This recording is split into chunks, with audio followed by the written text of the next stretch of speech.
Nesta noite, gostaria de estudar a palavra de Deus relembrando o encontro da viúva de Naim com Jesus. Esta história está registrada no Evangelho de Lucas, no capítulo 7, dos versículos 11 ao versículo 17, que eu estarei lendo nesse momento, que diz assim: Em dia subsequente, dirigia-se Jesus a uma cidade chamada Naim. Iam com ele os seus discípulos e numerosa multidão. Como se aproximasse da porta da cidade, eis que saía o enterro do filho único de uma viúva, e grande multidão da cidade ia com ela. Vendo-a, o Senhor se compadeceu dela e lhe disse: Não chores. Chegando-se, tocou o esquife, parando os que o conduziam, disse: Jovem, eu te mando, levanta-te. Sentou-se o que estivera morto e passou a falar, e Jesus o restituiu à sua mãe. Todos ficaram possuídos de temor e glorificaram a Deus, dizendo: Grande profeta se levantou entre nós e Deus visitou seu povo. Esta notícia a respeito dele divulgou-se por toda a Judéia e por toda a circunvizinhança. Gostaria de relembrar um episódio que foi narrado pela revista Life de 1945. Diz o autor daquele artigo que durante a última guerra, um avião norte-americano caiu no Oceano Pacífico. Antes que o aparelho afundasse, os náufragos tiveram tempo de refugiar-se em 2 barquinhos de borracha. Entre eles encontrava-se o capitão Rickenbacker, ex-presidente da Easter Airlines nos Estados Unidos, companhia de aviação americana. Ora, Rickenbacker era um homem de fé. Por sua sugestão, resolveu-se ler diariamente em hora fixa algumas passagens do Novo Testamento. Foram passando os dias e, num dado momento, as provisões de víveres para se alimentarem acabaram. E é interessante que, naquela ocasião, a leitura do Evangelho caiu no seguinte texto: Não vos preocupeis com o que haveis de comer. Essas palavras, em tais circunstâncias, pareciam uma triste ironia. No entanto, algum tempo mais tarde, uma gaivota, chegada por milagre, veio a empoleirar-se no chapéu desse aviador. Ele agarrou-a, dividiu-a em pedaços e distribuiu a carne entre aqueles que estavam no barco, e assim eles se alimentaram. Muitas coisas acontecem na nossa vida sem que nós esperássemos. Deus nos surpreende, pois Ele conhece o nosso coração e Ele sabe tudo aquilo que já passamos, estamos passando e passaremos na nossa vida. Uma das características mais belas do nosso amorável Senhor Jesus é o seu imenso amor pelo próximo. Ao longo da sua vida, diariamente Jesus sempre esteve pronto para estender a sua mão amiga àqueles que sofriam as desventuras da vida, independentemente deles o procurarem ou não. Jesus curou enfermos, Jesus restituiu a visão a cegos, deu audição aos surdos, curou paralíticos, mas, sobretudo, demonstrando sua compaixão e amor para com todos. O evangelista Lucas, desejoso de ressaltar esta característica divina de Jesus, relata o evangelho descrevendo dezenas de milagres de Jesus. Em apenas 3 capítulos, do 4º ao 7º, ele descreveu 7 milagres. A cura de um endemoniado, a cura da sogra de Pedro, a cura de um leproso, a cura de um paralítico, a cura de um homem que tinha as mãos mirradas, a cura do servo do centurião de Cafarnaum e a ressurreição do filho da viúva de Naim. Sobre este milagre, nós estaremos pensando e trazendo, contextualizando a nossa própria vida. Jesus, naquele momento, dirigia-se a uma pequena cidade chamada Naim, com seus discípulos, e uma grande multidão o acompanhava.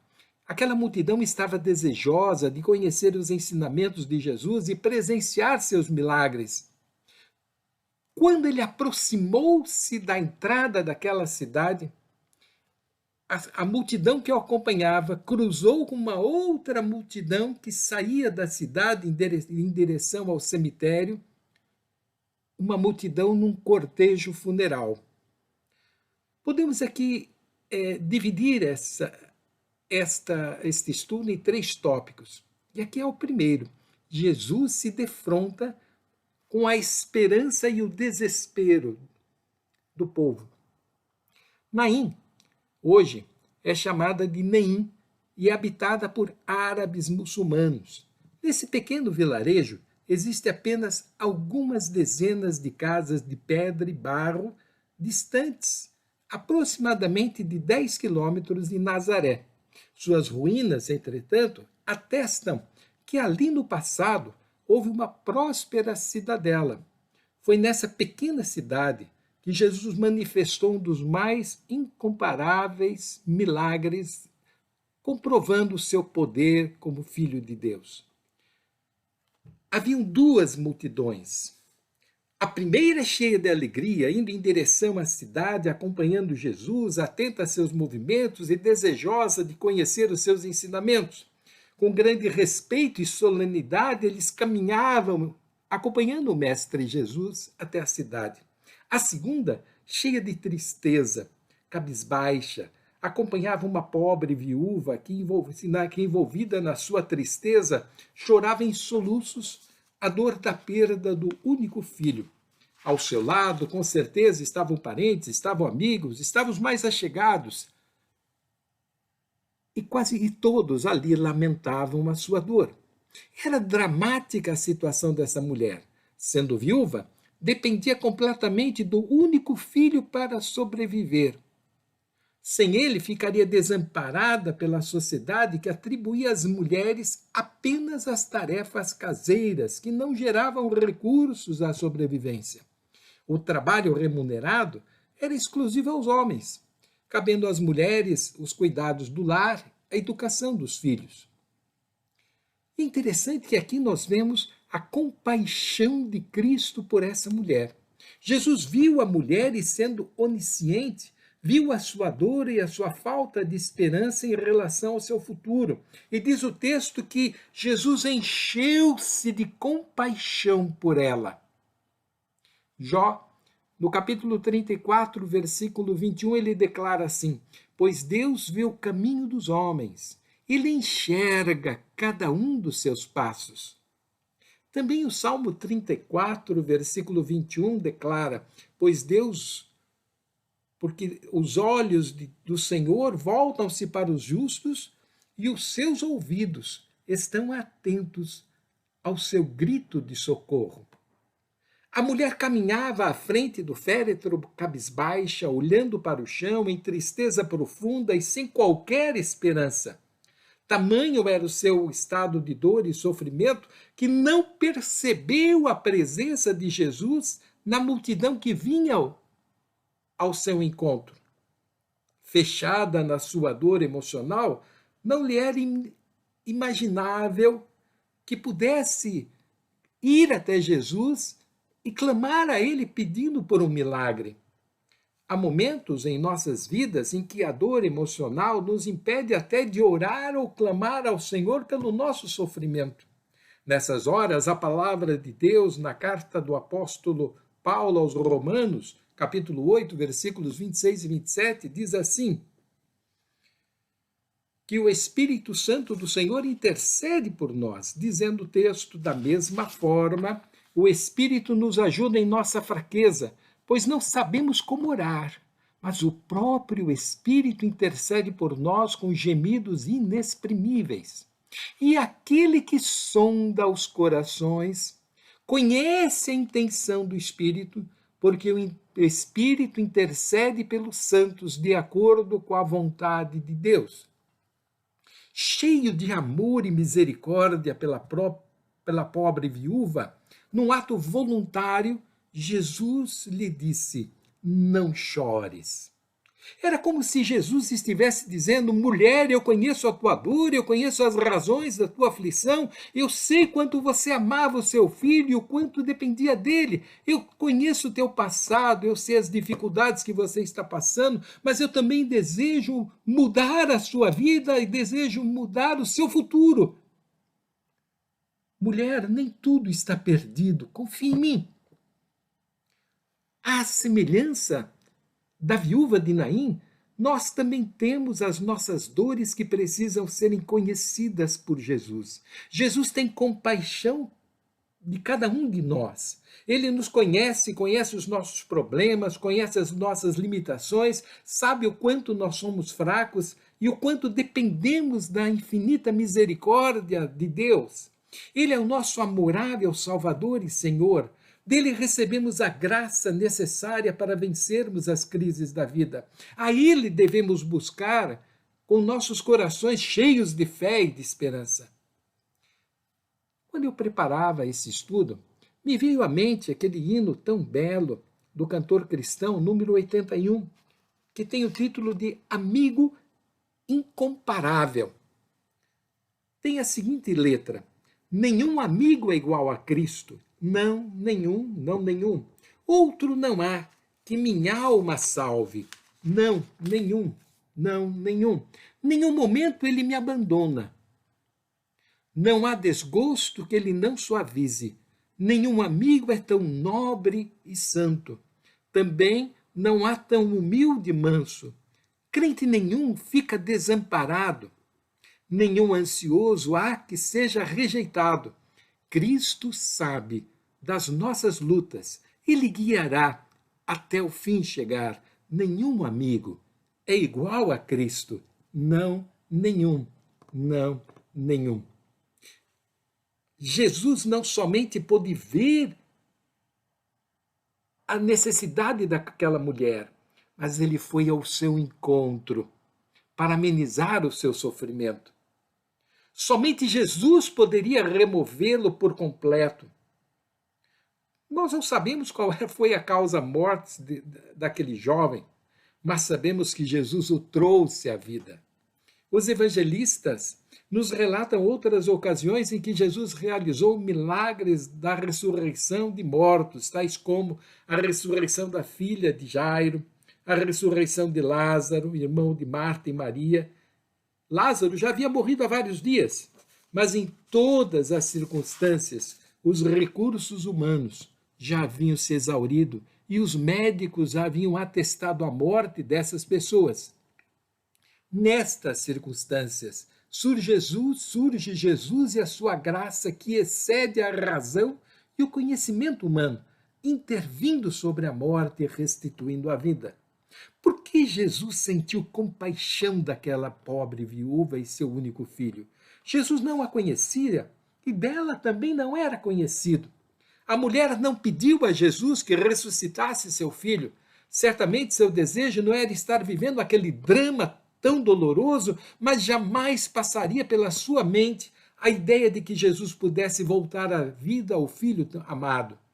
Nem mesmo a Bíblia nos relata que os discípulos de Jesus tenham intercedido por ela, ou que qualquer um daqueles que acompanhavam as duas multidões tivessem dito a Cristo: olha, ela está carente, ela precisa do seu amor, ela precisa de um milagre.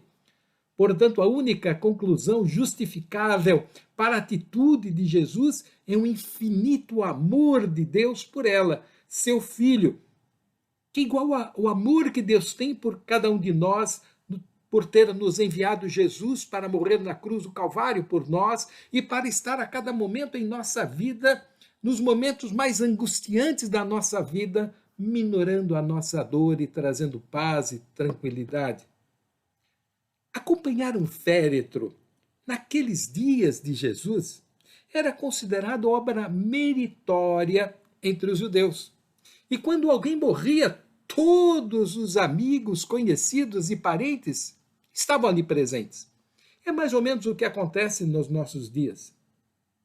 A multidão podia consolar a viúva, poderia associar-se à sua dor, Poderia até derramar lágrimas de tristeza e dor, mas jamais poderia solucionar o seu problema. Para o povo judeu e gentil, a morte prematura do marido era uma calamidade. Dupla desgraça seria quando acontecesse também a morte do seu único filho. Era o fim da única fonte que poderia proporcionar vida e subsistência àquela mulher.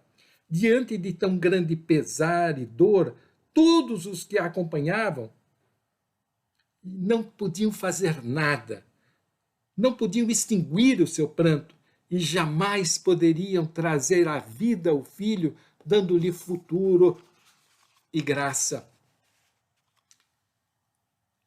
Aquele garoto era levado numa espécie de leito, envolvido num lençol.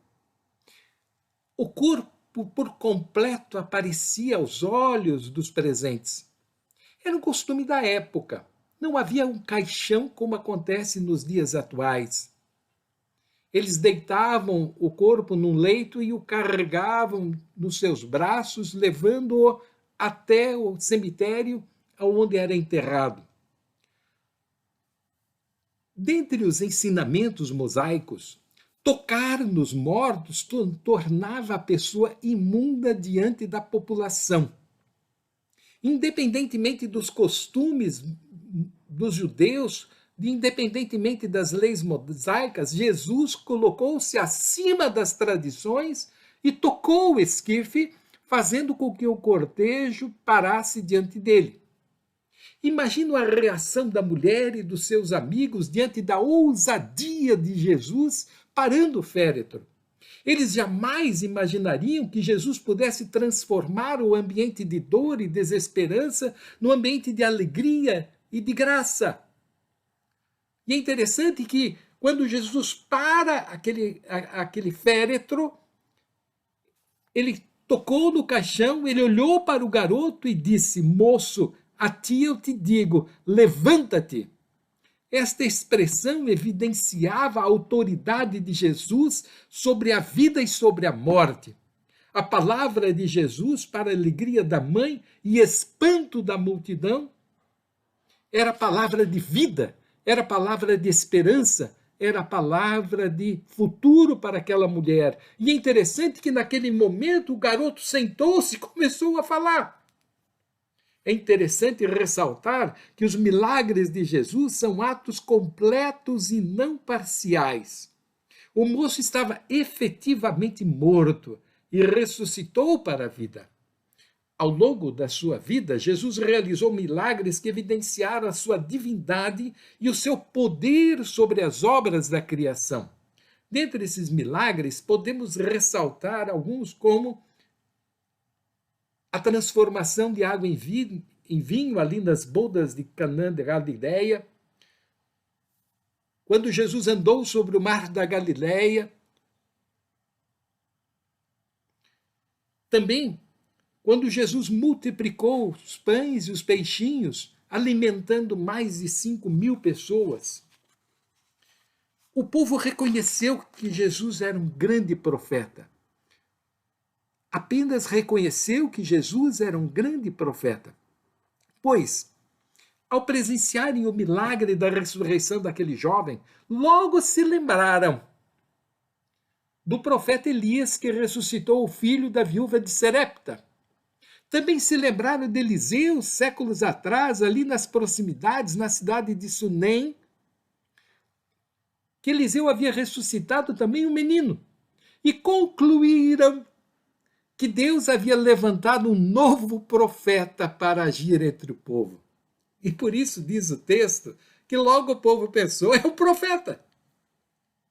E é interessante que Lucas, o médico e narrador dos fatos, evidencia que Jesus é o Kyrios, que Jesus é o Senhor. Desde os primeiros anos do cristianismo, esta era a mais importante confissão de fé da comunidade cristã. Eles usavam a expressão do grego Kyrios, Christos, Kai Theos, Jesus é meu Senhor e Deus. Este título significava que Jesus tinha poder sobre todas as coisas e pessoas, nada fugiria ao seu controle ou aconteceria se ele não o permitisse. É interessante ressaltar que todas as vezes que os profetas e os discípulos de Jesus realizaram milagres, eles sempre foram precedidos de orações e súplicas destes pelos doentes e até mesmo pelos mortos. Nestes casos, os servos do Senhor Deus foram apenas intermediários da graça divina, pois a fonte de toda graça sempre foi o próprio Deus e não seus servos. Em se tratando de Jesus, ele próprio, sendo divino, sendo filho de Deus, pela sua própria vontade e poder, ressuscitou mortos e realizou milagres. A compaixão de Jesus pela viúva de Naim é semelhante à compaixão que Jesus teve pela multidão, que o ouviu durante 3 dias nas proximidades do mar da Galileia, quando ele exclamou assim, dizendo, consta em Marcos 8, 2 e 3, tenho compaixão da multidão. Estão comigo há 3 dias e não tenho o que comer. Se os despedirem em jejum para suas casas, desfalecerão no caminho, porque alguns vieram de longe. Antes mesmo que de buscarmos a presença de Deus, Jesus conhece as nossas necessidades. Ele vem ao nosso encontro e nos fornece o alimento necessário para saciar a nossa fome ou a nossa necessidade espiritual. Quantas vezes em nossas vidas não nos vemos na situação da viúva de Naim e do salmista no Salmo 121, versículo 1, quando ele diz assim, eu elevo os meus olhos para os montes, de onde me virá o socorro? A vida nos prega peças a cada instante e muitas vezes olhamos para os nossos recursos pessoais e não encontramos condições para superar as nossas crises. Olhamos para os nossos entes queridos que estão ao nosso redor e vemos que nada podem fazer para nos ajudar.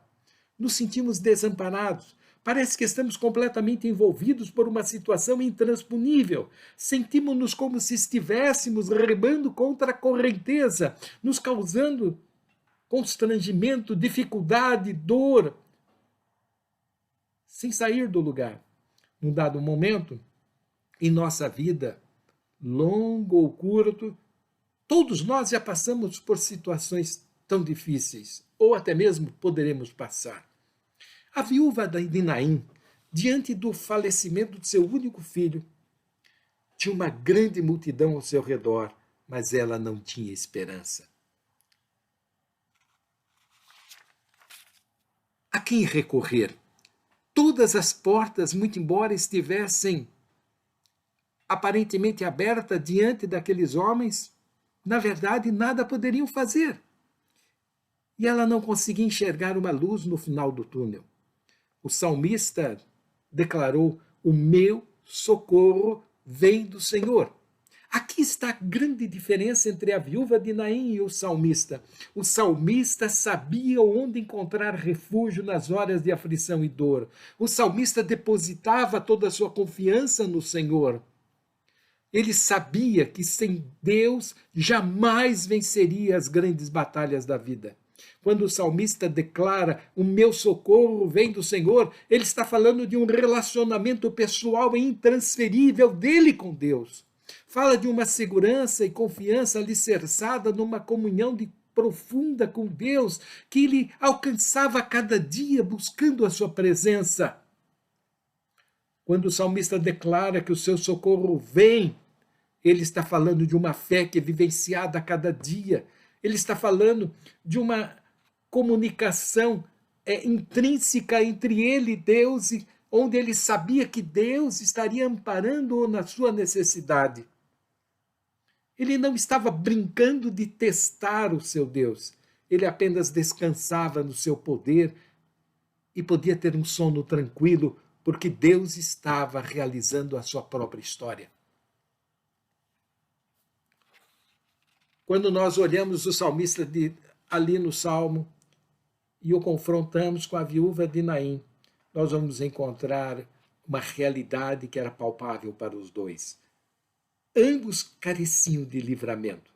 Ambos se sentiam acossados, cercados, quase vencidos pela crise. reconhecendo a limitação pessoal, circunstancial, careciam de livramento.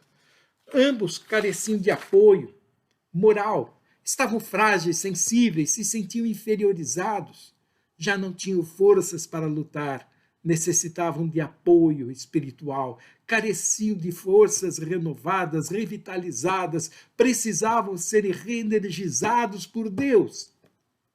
Quantas vezes nós nos encontramos numa situação semelhante, propensos à queda, ao deslize e até mesmo muitas vezes diante das tentações ao pecado? Necessitamos da mão amiga do Senhor para nos sustentar através da sua influência, pelo seu Espírito ao nosso coração. Os versículos 3 e 4 desse salmo declaram: Deus não deixará vacilar o teu pé, aquele que te guarda não dormitará. Eis que não dormitará, nem dormirá aquele que guarda Israel. Só Deus poderia realizar o milagre da transformação interior no coração, tanto da mulher de Naim.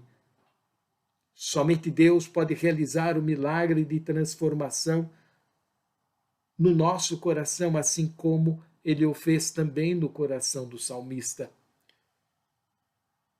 A palavra de Deus no salmo diz: o Senhor é a tua sombra, a tua mão direita. O salmista compara a sua própria sombra que o acompanha em relação à luz do sol, como a presença de Deus que está cotidianamente na sua vida. Quero lhe fazer uma pergunta. Você já teve esta experiência com Deus na sua vida através da fé? Eu comecei a ter experiências que eu me lembro com Jesus ao longo da minha vida, mais marcantes a partir dos meus 15, 16, 18 anos de idade. Nas horas em que eu tinha muita necessidade, eu clamava e o Senhor respondia ao clamor. E ali, a partir da minha juventude, eu fui desenvolvendo ao longo da vida intimidade com Deus. E a par e passo, à medida que os problemas foram surgindo, Deus sempre esteve presente na minha vida e sempre me ajudou a caminhar. E eu pude sentir em alguns momentos que, mesmo quando me parecia que eu não suportaria a dor, Deus estava presente. E era Ele que vinha, e Ele que psicologicamente, espiritualmente me dizia: não chores, eu estou com você, eu te ajudo, eu te amparo, eu te protejo, eu estarei trazendo esperança e futuro à sua própria vida. Aquela mulher estava psicologicamente arrasada, carente de cura interior, carente de um milagre. Deus não somente revigorou o seu espírito, como também curou a sua alma e lhe restituiu vida através de seu filho futuro. Deus mudou a sua sorte, porque Ele é o Senhor que nos conhece por inteiro e é Ele que a cada momento nos auxilia, nos abençoa. O profeta Daniel, no capítulo 2, versículo 22, ele diz assim: ele revela o profundo e o escondido, ele conhece aquele que está em trevas e nele mora a luz. Também o salmista Davi declara no Salmo 139, 1 a 4, assim: Senhor, tu me conheces, tu conheces o meu sentar e o meu levantar, de longe entendes o meu pensamento, esquadrinhas o meu andar e o meu deitar, e conheces todos os meus caminhos, sem que haja uma só palavra na minha boca, eis que, ó Senhor, tu tudo conheces. Quero concluir. Nosso Deus é um Deus que nos surpreende nos momentos mais difíceis da nossa vida. Ele age a nosso favor. Ele muda a nossa história. Nós podemos contar com o inefável amor de Deus. O Salmo 90, versículo 14, diz assim: sacia-nos pela manhã com o teu constante amor, para que nos regozijemos e nos alegremos todos os nossos dias. Sob quaisquer circunstâncias de nossas vidas, devemos depositar a nossa fé no Senhor. João 14:1 Jesus diz: não se turbe o vosso coração. Creia em Deus, creia também em mim. O salmista Davi completou dizendo: entrega o teu caminho ao Senhor. Confie nele, que o mais ele fará. Meu amado, meu desejo de coração é que você esteja com sua vida cheia de esperança, sabendo que Deus está no controle absoluto da sua vida. É que Ele que lhe traz paz, Ele que renova a alegria, Ele que renova a esperança e que nada passa desapercebido aos seus olhos de amor. Seu passado, seu presente e seu futuro estarão depositados nas mãos do Senhor. Que você possa abrir por completo o teu coração, depositando a sua vida, a sua fé, a sua esperança na pessoa de Jesus. E com certeza você caminhará seguro, tendo a paz de Cristo no seu coração, pois ele disse: deixo-vos a paz, a minha paz vos dou, não vou-la dou como o mundo a dá. Não se turbe o vosso coração. Crede em Deus, crede também em mim. Que essa paz que excede o nosso entendimento seja a paz que dirige a sua vida e que o Espírito Santo do Senhor, que conhece a nossa mente, conhece o nosso interior, conhece tudo o que acontece conosco, esteja trazendo sabedoria, graça, misericórdia e ensinando o caminho a seguir. Que o amor do Pai, a graça de Cristo e o consolo do Espírito estejam sobre você desde agora e para sempre. Amém.